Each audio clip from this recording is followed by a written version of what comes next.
ધાનેરાની rail નદીમાં 7મી વાર આવ્યા છે નવા નીર। ઉપરવાસમાં વરસાદના કારણે નદીમાં આવ્યું છે પાણી। નદીમાં વારંવાર પાણી આવતા ખેતીમાં થશે મોટો ફાયદો। કેનાલની માંગ વચ્ચે કુદરત ધાનેરાના ખેડૂતો પર મહેરબાન છે। ધાનેરાની રેલ નદીના વહેણમાં લોકો નહાવા ઉમટ્યા હતા। ધાનેરામાં મોડી રાત્રે રેલ નદીમાં આવ્યા હતા નવા નીર। રેલ નદીના કારણે અનેક ગામના તળાવ ભરાયા છે। જે કે સિંગુદતી સાથે ભરત ઠક્કર ડીસા। મારું નામ છે મહેશ્વરી શંકરલાલ તેજારામ। ધાનેરા ગામનો નિવાસી છું।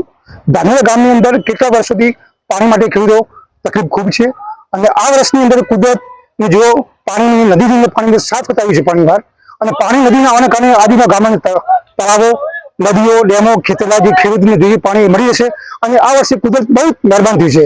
એટલે ધાનેરા ગામ માટે અને આજુબાજુના ગામમાં બહુ સરસ ભગવાને એટલી મહેર કરી છે।